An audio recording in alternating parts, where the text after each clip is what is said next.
En La Ventana acontece, que no es poco, un relato personal de la historia, con Nieves con Costrina, Cadena SER.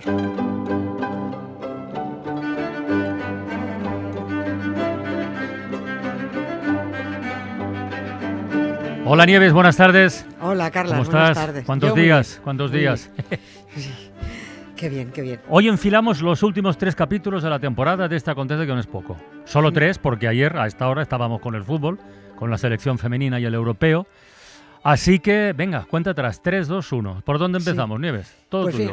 Pues a ver, es que es la última semana de la temporada, ¿Sí? y pues digo, ¿qué elijo yo? Pues para estos 3 días que nos quedan, pues algunos asuntos que nunca tocaríamos, porque cuando ocurrieron son fechas en las que ya estamos de vacaciones, claro. en los de este negociado de acontecidos, y siempre quedan ahí como arrumbados, como en tierra de nadie, como si no nos interesaran porque ocurrieron en julio o en agosto. Pues mira, esto puede ser modelo para futuras temporadas, ¿eh? Dedicar los últimos programas a recuperar cosas que por fechas no nos tocan. Claro, oye, efectivamente, fantástico. Eso pasa. Y pues mira, el de hoy, la verdad, va a ser el primero, porque voy a dejar un poquito de mal cuerpo. Hombre, con no, toda la mala sí, un poquito de mal cuerpo, no pasa nada. ¿A qué día viajamos? Sí, al 23 de julio de 1969. En realidad vamos a viajar a 2 días de julio, al 6 de julio y al 23 de julio.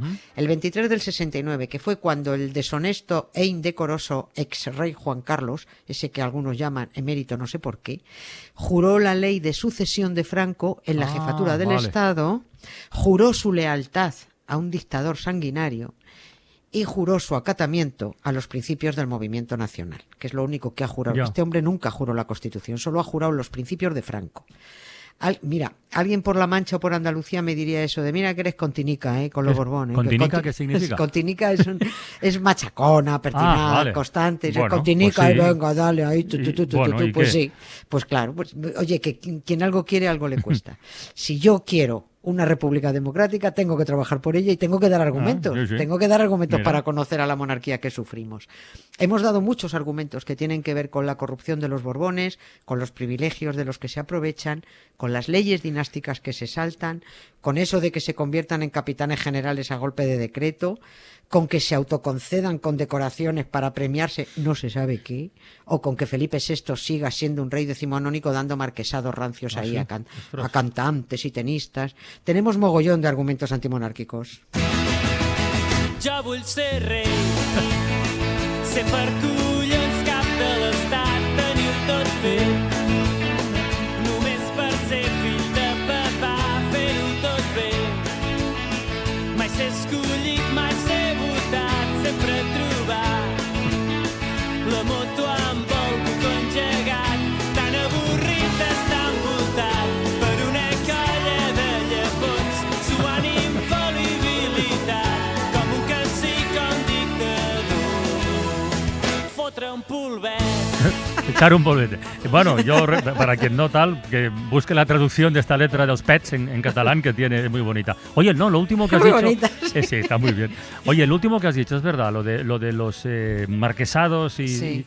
Ojo, que esto no había dado ninguno en todo su reinado. Se sabe a cuento de que, bueno, o el pretexto que se dio, se sabe por qué los ha concedido, los marquesados estos. Pues porque ellos necesitan sus teatros, es que necesitan esto, porque sin esto no saben nada. Se sabe el pretexto, se sabe que es para cerrar las celebraciones del 10º aniversario desde que Felipe pilló trono, que es que lleva un año, es que al parecer llevan un año celebrando el 10º aniversario, pero lo celebran ellos. Como Berto Romero también está todo el año celebrando su aniversario. Sí, pero no concede títulos, eso es verdad. Sí, pero ¿qué celebración es esta? Pues un poco pesaditos ya son.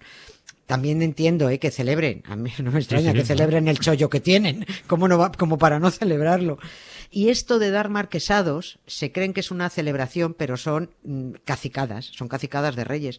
Yo me quiero imaginar, pero es una cosa exclusivamente mía, que Felipe lo ha hecho para compensar las medallitas que le da a sus hijas por hacer nada, y el toisón de oro que le dio a su madre, la ex reina Sofía, en enero, para que se calmara por el disgustillo que tenía la mujer, porque el defraudador Juan Carlos se llevó a su amante a la celebración de su cumpleaños con las hijas y los nietos, que ya le vale, que eso era un sopapo, era como escupir a su mujer en la cara a través de las fotos de Lola. Felipe debió decirle, no te preocupes, mamá, que te quito el disgustillo con un toisón de oro y ya está. Yo no sé si esto tan rancio de dar marquesados es porque el señor Felipe habrá dicho, pues mira, que vean que doy marquesados a plebeyos, igual que medallitas a mis hijas.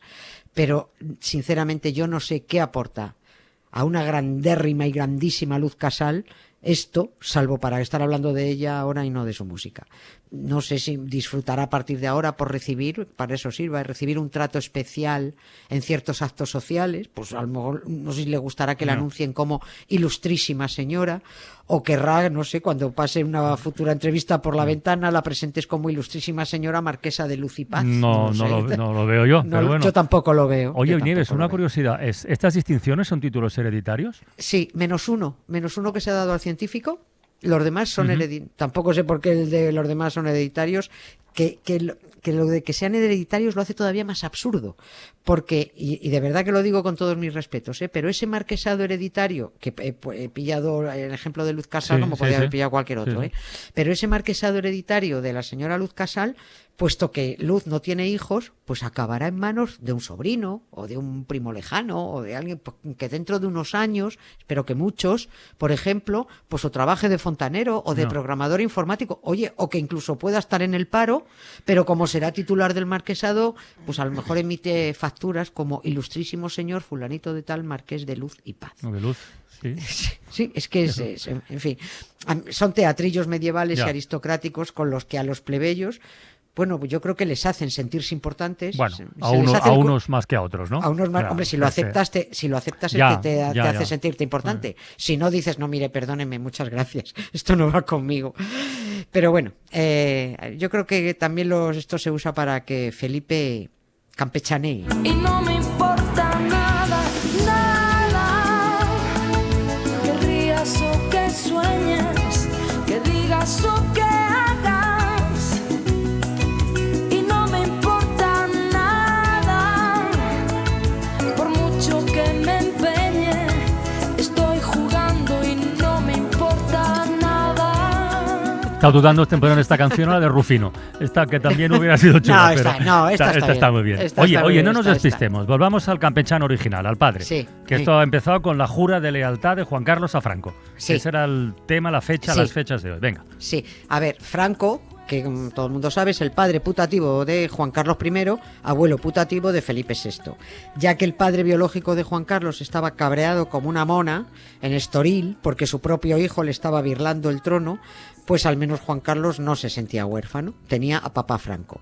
Pero para llegar al día 23 de julio, en el que el dictador le hizo jurar a Juan Carlos que le sería leal y que estaba dispuesto a sucederle y a mantener los principios de la dictadura, tenemos que poner el contexto desde unos años antes, desde 22 años antes.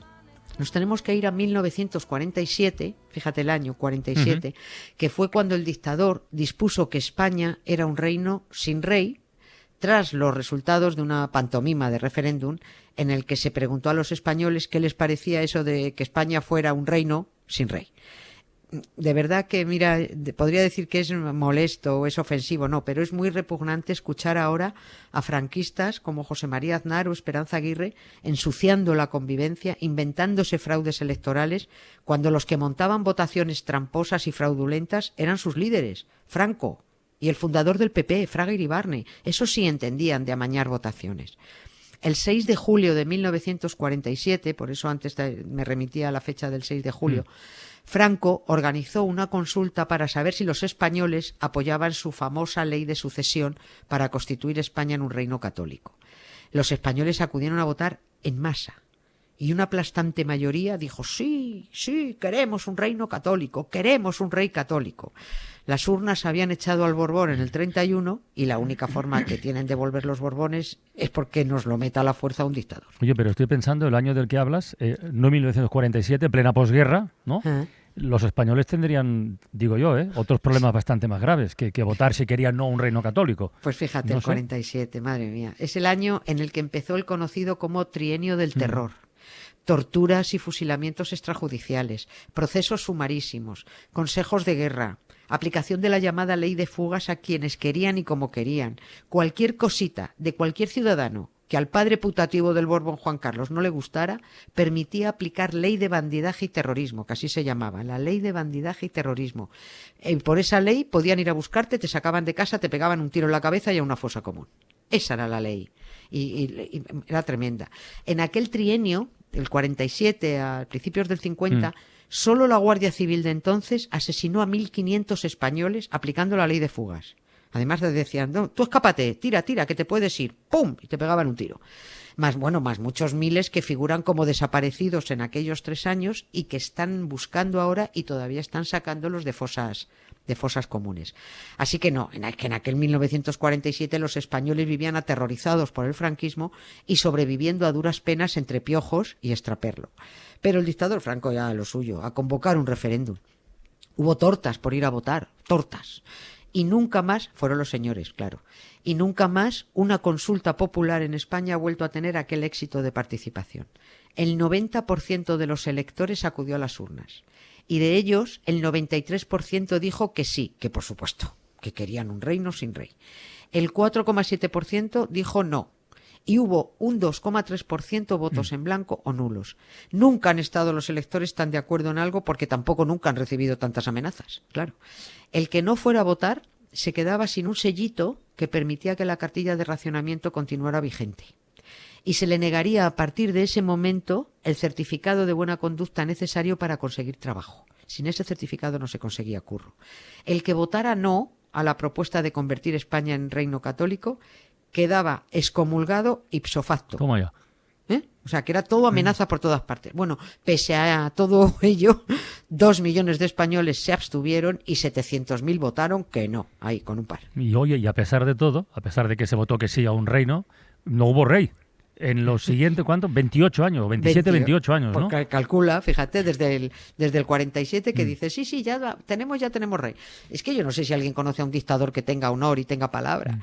Franco era un militar traidor y sanguinario que se empadronó en la jefatura del Estado como regente del reino y se reservó el derecho de a quién elegir y de cuándo elegirlo. Y ese cuándo llegó en julio de 1969. Papá Franco le comunicó al príncipe Juan Carlos que él era el elegido y le ordenó que escribiera a su padre biológico, al príncipe de Asturias, para comunicárselo. Porque el titular del Principado de Asturias, el heredero designado por Alfonso XIII, era Juan de Borbón. Juan Carlos era un príncipe de Chichinabo con ese título que le dio Franco y que eso valía pues mojón y medio, nada más. El delincuente nunca ha sido príncipe de Asturias. Juan de Borbón montó en cólera con aquella carta, hizo público el famoso manifiesto de Estoril diciendo que no se había contado con él y, abro comillas, ni con la voluntad libremente manifestada del pueblo español. ¿Pero qué sabrá él? ¿Qué sabrá un Borbón de la voluntad del pueblo español si no tienen el valor de preguntarnos? Siempre que en este país se ha preguntado si se quiere o no un rey, han tenido que preguntarlo con trampas. Lo hizo Franco con su referéndum de pacotilla y lo hizo el falangista Adolfo Suárez metiéndonos un rey indigno en el referéndum de la Constitución porque sabía que este país iba a votar mayoritariamente no a la monarquía si se preguntaba de forma aislada. El día que nos dejen votar, pues me da a mí que lo mismo Felipe deja de celebrar aniversario. Oye, ¿y cómo fue aquella jornada del juramento de Juan Carlos? El 23 de julio en las Cortes. Pues nada, otro teatrillo, porque imagínate unas Cortes antidemocráticas. Año 69. 69, con un dictador como regente del reino y un Borbón al servicio del dictador, pues es todo un conjunto de indignidades puestas en fila.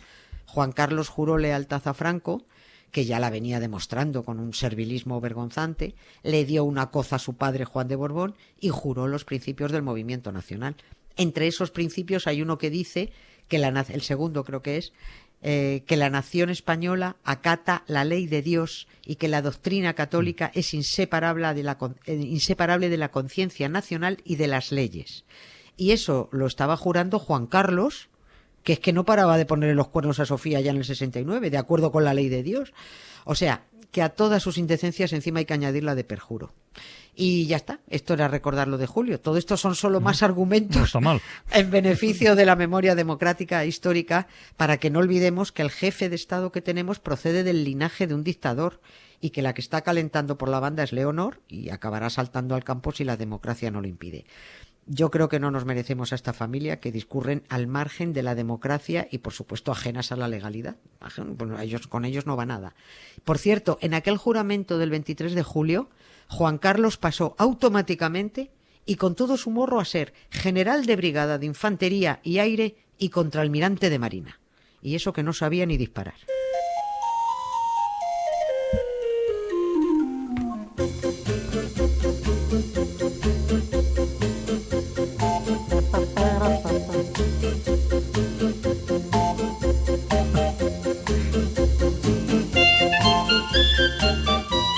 No te has quedado a gusto, ¿eh? Yo sí. Vale, pues... pues mañana más. Muy a gusto, la verdad no duele. ¿Que la verdad te duele o que no duele? Que no duele. Ah, qué susto, que me habías preocupado. No, vale, la verdad no duele y la memoria mucho menos. Venga, un beso, Nieves. Un beso, Hasta mañana. gracias, Adiós. Carla. Chao.